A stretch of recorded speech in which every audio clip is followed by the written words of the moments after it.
I'm Robert Eggington. I'm the director of the Dumbartung Aboriginal Corporation, and I've been working out here at Dumbartung for 28 years.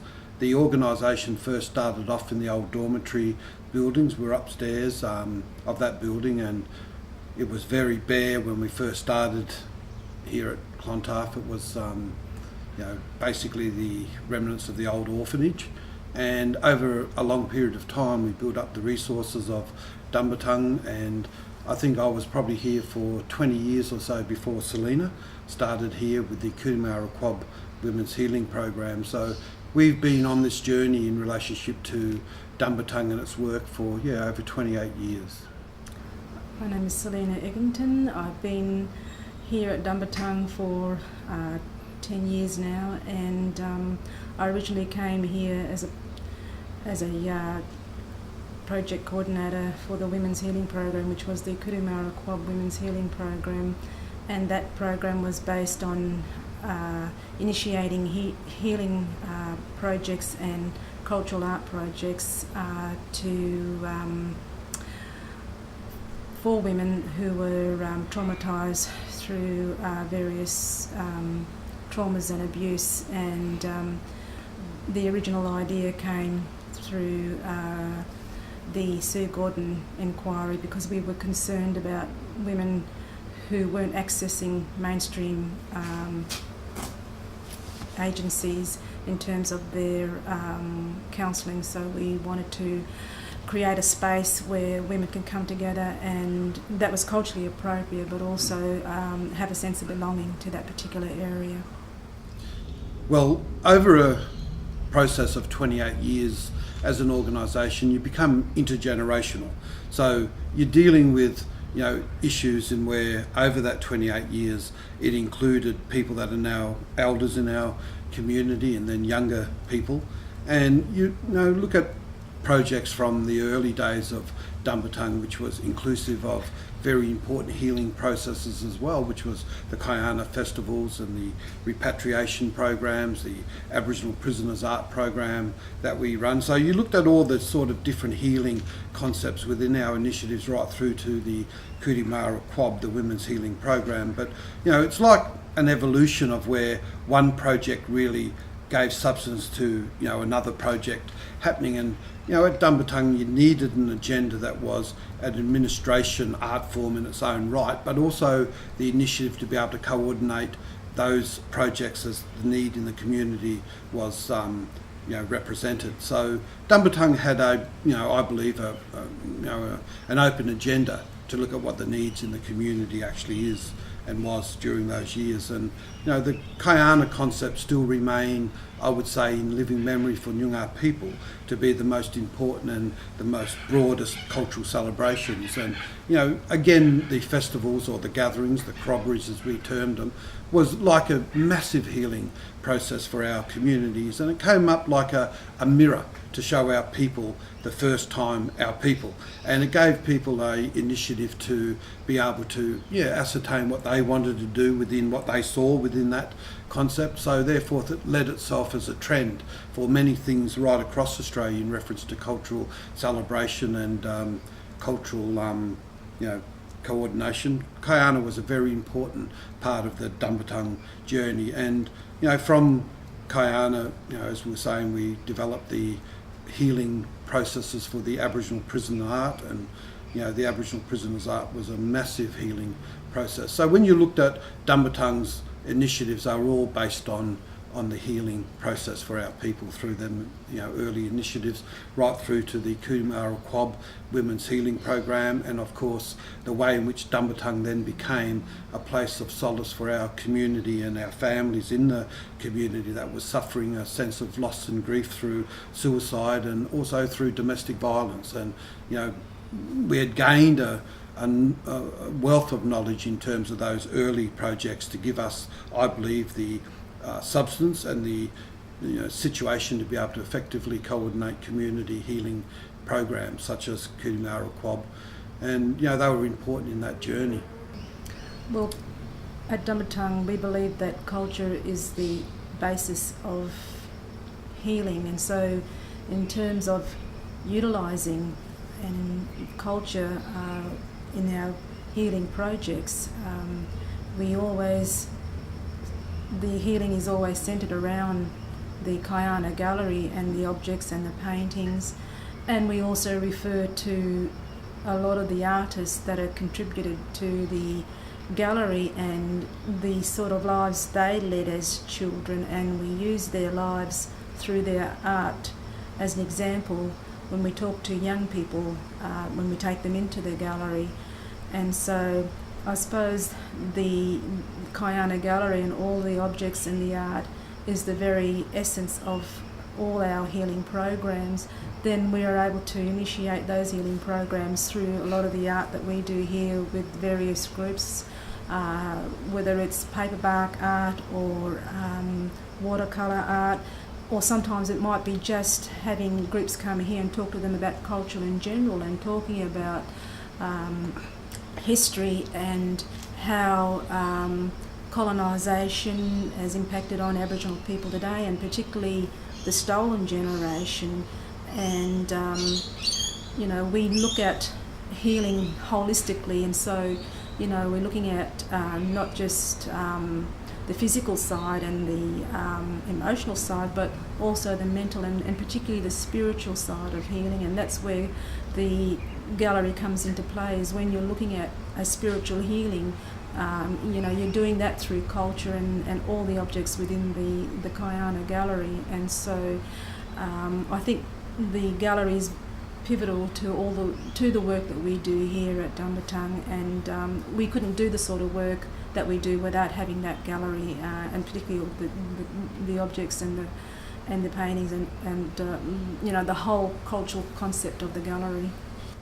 Well, the political emphasis of history that Dumbartung places in terms of our archives is really the foundation for creating an awareness amongst our young people about what's the basis of the challenges in their life. I mean, genocide and colonisation is a process very hard to understand or get a comprehension of, even if you're an oppressed person or you're in a situation in terms of an Indigenous existence. It's important because it's like taking off shackles and chains in terms of what that oppression can create in people's lives, and you've got to create an awareness of the issues that relate to what's happened in this country, but in a very truthful way, and a way in which, of course, different levels of maturity can understand in terms of being able to accept as well in terms of their psyche and their emotions. And it's always been a challenge of Dumbartung's to be able to balance the cultural knowledge and give that as a credence or foundation for young people to be able to then basically understand what the issues are politically that affects their lives. Aboriginal people, no doubt, are the most political people on the face of this earth in terms of how politics can affect a person or an individual person's life, and then the life of their community and their race. And the Indigenous issue and the Aboriginal issue in this country is very politicised in terms of our human rights, our cultural rights, our traditional rights, and therefore it's pivotal in terms of creating a healing process in terms of not just your cultural strengths and your knowledge in terms of culture, but political issues as well. And that's where issues stem in terms of deaths in custody regarding the Royal Commission, and having also insights into how these human rights are not only emphasised by reviews like the Royal Commission, but also how again they're industrialised by the system. So therefore the system capitalises on a lot of the recommendations and the outcomes of people's pain and suffering. And Dumbartung has been an organisation that has strived to create a transparency for our people to be able to see where in many circumstances the life of our people have become industrialised through being the most incarcerated race of people on this planet, with all the introduced mandatory laws of the 3 strikes and you're in laws, which have got a massive percentage of our young people in juvenile institutions and within prison systems. Also the move on, the curfew laws of the inner city areas in which was directed to be at our people in terms of the priority of the purpose of those curfews. Put a finger on a public or a police officer and you're in for a mandatory 12 months sentencing. So all those laws have resulted in the highest incarceration rates in the world in terms of our people, and also issues dealing with mental health, issues dealing with suicide statistics, especially youth suicide statistics, and it's an epidemic. That's a pandemic in this country, and again, that political awareness, I believe, allows our young people insights into what obviously the education systems and the media in this country control to be on the contrary of the truth. And that truth is what needs to be sought by all young people. So Dumbartung is instrumental in I believe, creating insights into those politics. And we do that through the cultural collection, through, as Selina said, the Kayana Gallery, because, in a way it's not just balancing the issues of re-strengthening people's lives culturally and or politically. In some ways, the very art that's inside that gallery is art that's been birthed from institutionalised existence within either the missions when these kids were part of the stolen generation, which is the Karulup history, or it's resulted in the history in terms of incarceration through the Fremantle prison by great artists like Revel Cooper, Reynold Hart, Gary Woods, Ralphie Woods, rest in peace. So it's a consistent knowledge coming from the art itself to the lives of our young people. So it's a matter of just connecting up that knowledge and allowing our people the insights and the growth from that. And that's, I believe, an enlightenment in terms of the way in which Dumbartung, as no other organisation has done so, in terms of bringing those two mandates together, the cultural and the healing initiatives that come as a result of that journey. Well, I think the first thing that impacts them is that they're coming into an Aboriginal organisation that's staffed by 2 senior Aboriginal people, and they're hearing stories, or they're hearing the truth that is not taught in schools, and they're hearing it from people that have experienced a lot of trauma in life, and they're hearing it from people that work actively in the community, because they don't hear it, as I said, in the education system. They don't hear it, it's not talked about in families. So it's a real, for them, it's a real unique experience coming into such an agency. Like we always say, you can go to the Aboriginal Medical Service for health issues, you can go to various other agencies for counselling, but when a young person comes here, they're coming to hear about Aboriginal history told by Aboriginal people, and they're coming to hear about issues that are affecting Aboriginal people on a daily basis. And of course,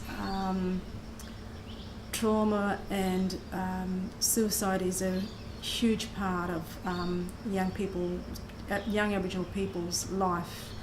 And so they're hearing that story, but they're also hearing about the political side and how to deal with it in a political sense.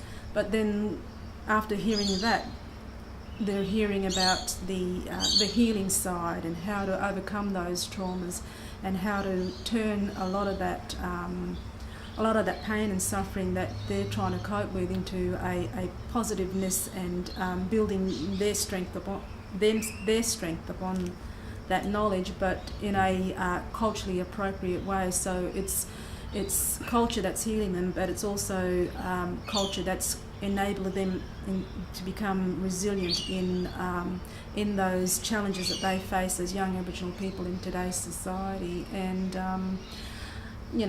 that's what they're hearing, and they're not hearing it from anyone else. And it's like when they're going away, they're taking a whole bag of tools with them in order to cope and to and it's opening up that awareness within them as well. And that's a very powerful, it's an empowerment that we're building within them of not only resistance but also of strength and identity as well.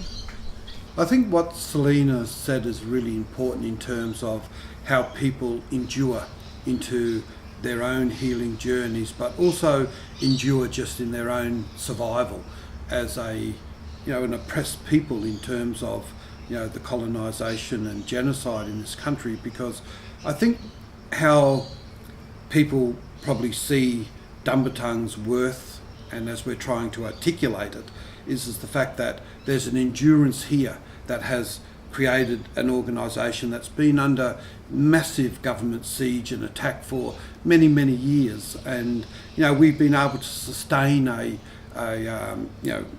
endurement through that. And I think what people see is the fact that as long as an organisation that they affiliate very strongly with, like Dumbartung, can continue that survival, well, in many ways, so do a lot of the people who have had a connection with Dumbartung. It's nearly like a sense of belonging in terms of a sacred sharing of the knowledge and the experiences, again, in which Selina spoke about, what young people get from a experience at Dumbartung probably can't be measured in the same way that you might get an educational qualification. It's very different in terms of what this organisation can offer to our people outside of what institutions can offer people in terms of the needs that they have in life. And again, I think what's important here is that spiritual and that cultural enlightenment is not just given to Aboriginal people for means of enduring against a very oppressive system and a dominant society, but is also shared with non-Aboriginal people, because if you look at dispossession and you look at issues dealing with mental health, it's within the white world of things, not within our spiritualism or within our religious belief system in terms of how our old people live their life in accordance to understanding this land and an ancient culture that's associated with their ancestral beliefs and their the old people before us. So it's about, I suppose, sharing values in which can build better understandings of relationship between people and the earth and the land. And I've seen non-Aboriginal people walk from Dumbartung with as much enlightenment and with as much enthusiasm as do our young people. And a lot of what Dumbartung offers people is a sense of real, not reconciliation, but connection in terms of their humanity, and the need to, I suppose, give less emphasis on the consumerisation of our lives in the materialistic sense, to where spiritualism is obviously the priority, I believe, that should be pursued by people. And I think our old people's way of life gives that as a solace to many people, because there's a lot of people in this world to whom are either being downtrodden or being rejected by society and its values, and those people also find solace here at Dumbartung. And I think that's important, that people have got a place, and this is a place again where through the trauma and through the pain and the suffering of many different and various forms of trauma that people face, people can literally find here that this is a very confidential place in which they can come and just literally cry. And I think that if you look for that outside of religious structures in mainstream society, you probably wouldn't find it. So here at Dumbartung, we give tributes and shrines to to that form of suffering and pain, such as the women's healing gardens here, which were established and created through the pain of women to whom have died at the hand of abuse and violence, right through to our tribute rooms of the photographs where again it's made up of all of our community members that have been here. So Dumbartung's consistently, I suppose, giving reference to the very things in life that in a lot of ways our community isn't respected in terms of having those realities that you can find in mainstream society in terms of all of their tributes of respect, in terms of, let's say, I don't know, the Anzacs, the whole colonisation process, but it's the people here, the Indigenous people, that haven't been given that proper respect. Well, the gallery evolved somewhat with the same process as we did in terms of initiating the projects at Dumbartung. So the gallery was never set up as a gallery to commence. It was basically acquiring certain artworks and objects from our other projects, like the repatriation program, the Kayana festivals. So it sort of evolved as a collection in terms of these other initiatives. And in 2010 it got a significant assessment award from the federal government, and that basically declared it to be of a very significant cultural importance to Australian people and the society.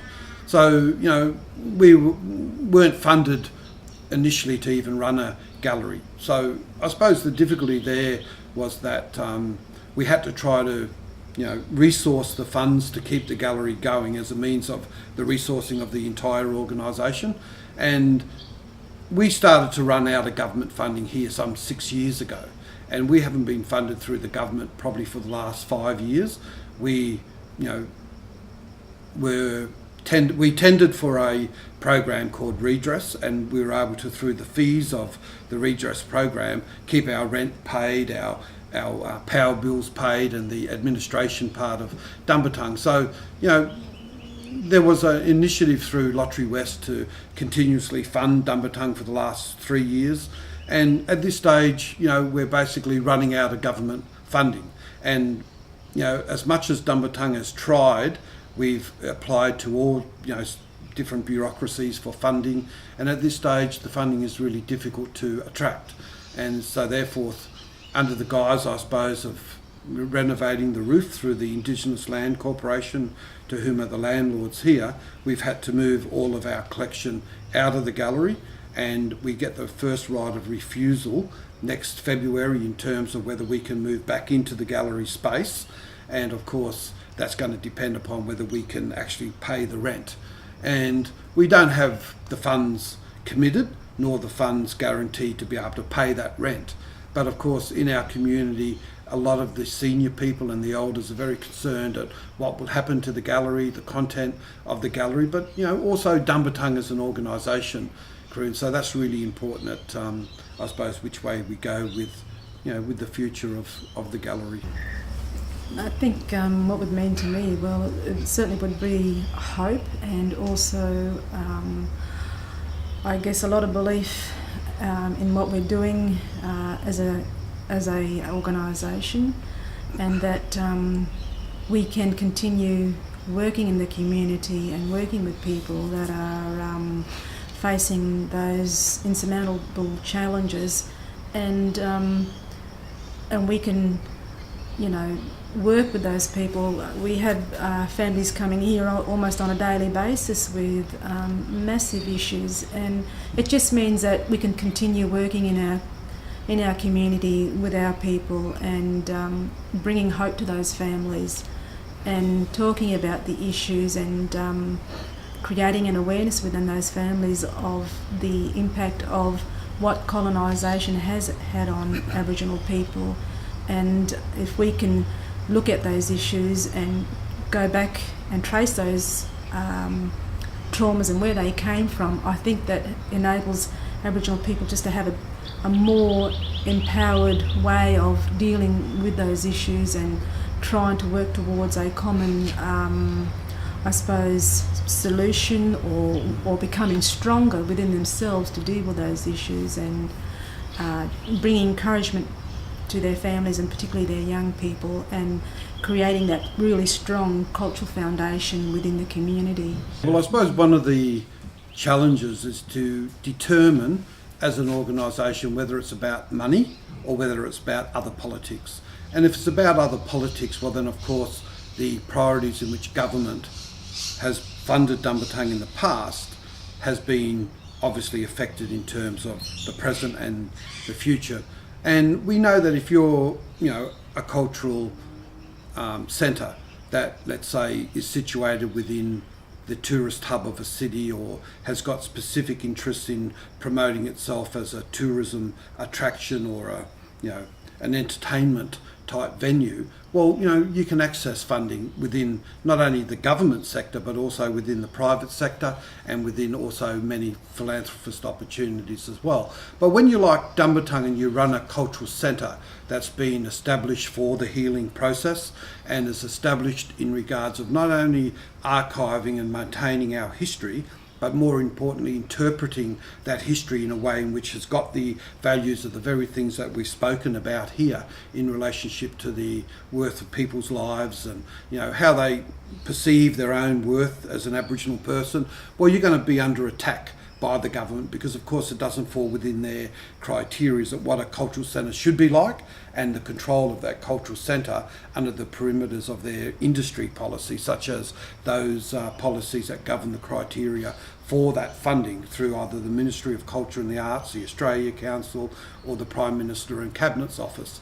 That's the Arts Office. So they're the sorts of dilemmas in which Dumbartung faces, because where we want to develop this concept in terms of the future is to even broaden it from the sort of gallery it is at the moment into setting up bastions that actually look at the genocide history and the issues dealing with the colonial process of this country, so that truth can be again derived and can be shared between all people. And if you look around the world now, you can see bastions that are set up in places like South Africa and in Europe, which specifically look at the apartheid history of South Africa, and that's the sort of history in which the governments there have had the courage to obviously promote through their institutions. If you look at different parts of Europe, and in particular here in Sydney and Melbourne, you've got facilities and institutions that look at the experience and the history of the Holocaust.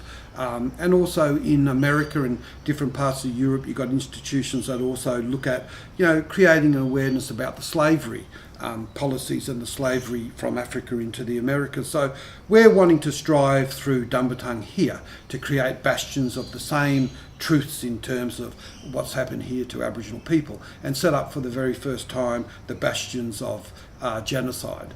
And what we want to do is try to attract the necessary funding and resources to be able to do that, and to be able to build shrines and tributes again to the stolen generations, and issues dealing with the Native Welfare Act, and bring about a sense of knowledge and a sense of understanding about the very issues in which Aboriginal people face today as a result of that whole evolution of history. And I think then we can start to build better and stronger relationships through that understanding between Aboriginal and non-Aboriginal people. And I think we need to find the courage, and we need to try to, involve the structures of funding and the policies to be able to accept that's what Aboriginal people want to share, obviously, with the rest of the world. Because here in Australia, you've got an intentional secret country that, through the media, through the education systems, that truth is deliberately kept from the mainstream populations. Again, as Selina said, you don't hear about the history per se in terms of its truth through the education systems. You certainly don't hear it through the media or the political influences. And it's a shame, because if you look at the knowledge and the experience people have got in understanding the relationships of what's happened to Aboriginal people, well, they're understood far greater in other parts of the world than what they are in this country itself. So I think that we've got a need to pursue those sorts of idealisms. Well, I think the priority for Dumbartung is to continue to survive under whatever conditions and challenges we face as a organisation. Our maxim, in which we stated some 24 years ago, was to keep our campfires burning forever. And in that maxim laid the reality, obviously, of the challenges in which an organisation like Dumbartung faced back then and still continues to face to this day. And I think that, when you look at that endurance and you look at that history of Dumbartung, it can't be lost because of money and the financial assistance that's required from government. And I suppose that it's going to come down in our circumstances here to people, and the need of Dumbartung to continue as an organisation through the support in which people will afford it. And if you look at issues dealing with our rental agreements with the landlords, the Indigenous Land Corporation, we're only talking about $12,000 a year.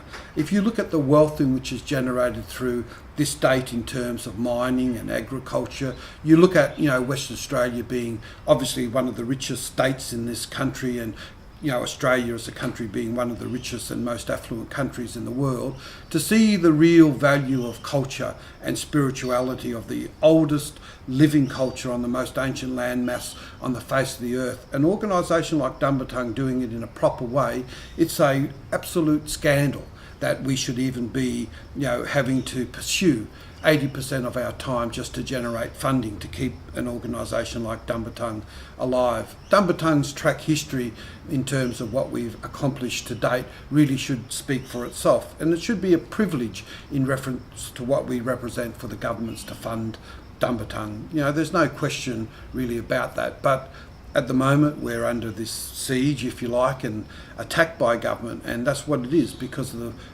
what Dumbartung represents in terms of our politics and and our history. There's a wealth of experience here that needs to be nurtured and maintained for future generations. It's the hope in terms of, again, what Selina expressed in being able to change the lives of people. This is an organisation that has changed many lives and has saved lives in the past. There's testimonies here from our people and even from non-Aboriginal people in reference to what they've got out of Dumbartung. But to our people, it's it's about re-strengthening their lives and to obviously, as part of that re-strengthening of our people's lives, to save lives. This display here is a part of our Women's Healing Program, and a number of years ago we did a very important healing project called the Booker Project, and that was gathering information and knowledge from our parents and our grandparents on how to create a booker in the contemporary times and in contemporary spaces that we are here today. And so we brought that knowledge together, a group of Noongar women. And so we came together as a group of Noongar women. There was about 20 of us women who were part of the healing program, and we were able to get the kangaroo skins in their raw form, go through the process of scraping the skins off using traditional method as possible, that's with a sharp rock, scraping off the meat and the fat, and then laying them out to dry in the sun on the lawn. And then after finishing that process, then apply various powders such as wattlebark powder and ochre and emu oil. And that was a really, really important project in terms of our own journey, our healing journey, because it not only rejuvenated a practice that was done by Noongar women prior to colonisation, but it also took us into a very, very important spiritual state of mind where we could visualise those old Noongar women carrying out this work, and it helped us to appreciate how Noongar women worked hard to ensure the survival of all their family members. And so that created not only empowerment within us as Noongar women living in contemporary times of today here in this huge metro area of Perth, but it also gave about our own strength and our own identity, and help us to have that real deep sense of appreciating not only our culture but what our ancestors had to endure in order to survive. And so the Booker project became really important to our Women's Healing Program. And so this is the result of the Booker project, and it stands here as pride of place within our cultural gallery. And we've had lots of groups over the years wanting us to work with them to develop and make the Bookers in their agencies and their groups as well. And it's a very important empowering tool, having that knowledge and being able to have the skills just to make a Booker. And we adorn the Booker with the red-tailed cockatoo, which is important culturally as part of our spiritual life. And the red-tailed cockatoo, we believe as Noongar people, brought fire to us and help us emerge from totemic animal life into human beings. And then the buka is important for Noongar people because not only Noongar people wore the buka in terms of keeping warm and in terms of comfort at night, but it also Aboriginal people, Noongar people, were buried in their bukas, so it became more than just a materialistic item that they had with them for life. It became almost a spiritual entity for Noongar people. So that's why that they were buried within that buka, and it went with them into the spiritual life, into the bedor itself. This room here is a glimpse into what's become of the main gallery. We've displayed the works here and the bukas, the artefacts and the objects as a means of trying to keep our gallery going whilst we're in transition from the main gallery area. And I just want to point out some of these really important artworks that are around the bukas in which Selina spoke about. This particular painting here is a very important painting in the collection. It's been done by one of the most famous of the Karrulup artists, Revel Cooper, and we repatriated this painting from Boyup Brook in the southwest, and it was taken from an old colorbond shed, and you can see that it's an incredible articulation of a crockery ground by Revel Cooper. It was done in Fremantle Prison in the early 1970s, and it was done on masonite board using Dulux house paints, and it was only one of the ways in which the artists had the materials as such to paint on whilst they were in Fremantle Prison. And one of the people to whom had this in their custodianship or their ownership from the prison was a prison warden, and of course it would have been traded by Revel Cooper for something as menial as a packet of cigarettes or a cigarette lighter in those days, and it was an exploitive form of art in terms of what was happening in the Fremantle prison. But it's a magnificent painting of Revel Cooper. We've got these paintings here of Malcolm Ellis. This is a landscape of another very well-known Karrulup artist. It was done in the Fremantle prison as well. It was done by Ranald Hart. Then you look at these sorts of paintings over here of Malcolm Ellis. It's a magnificent landscape, all of those colours in which Malcolm Ellis painted with. You've got artworks up here again of Ranald Hart, a great artist from the southwest. This magnificent landscape here, we titled a book which we wrote in reference to cultural arts exploitation called Hamburgers for Masterpieces. And again, you can see it's an incredible art piece done by Malcolm Ellis. You've got paintings here done by Bigsy Williams, another institutionalised artist, if you like, inside the penal system. It was done down at the old Bunbury prison. You've got tables here that again was taken out from the Fremantle prison in the 70s, done by people like Gary Woods. You've got some of the old Marybank collections of fabric designs, and then these coffee tables here, which were also a part of the Fremantle prison art, was done by Revel Cooper, and you can see the old stockman and the different life around him, such as the cattle and the horses. And Revel Cooper was an incredible artist. And then you've got these magnificent ceremonial paintings here. This one is of a women's ceremony done by Anne Lambadji, and this one here shows the radiation cycles of the Maralinga bomb tests. And you got all these tracks here which are dingo, human, emu tracks, all the different wildlife leaving the centre of the bomb tests that were in Maralinga in the Western Desert Block or the Central Desert Block in, I think it was the 1950s. And then of course these incredible paintings here of young Bevan Hayward, rest in peace, and Willie Miller and others. So in a lot of ways these artworks have become tributes as well, in terms of the fact that a lot of these artists have since passed away, and these were part of the penal system, part of that institutionalisation of our culture and our art. If you'd like to just come through here, and I'll just quickly point out some of these works here. This is the secondary room in relationship to, again, re-establishing the gallery. These are again incredible paintings here of Ranald Hart. You've got Ranald Hart's works here. Then you've got this incredible painting here, which was given as a gift to the Dumbartung Aboriginal Corporation in 1988 by an artist, Harry Holland. He's a internationally acclaimed artist, but this was given as a gift to Aboriginal people during the bicentennial year. And of course you can see it's depictive of a massacre site.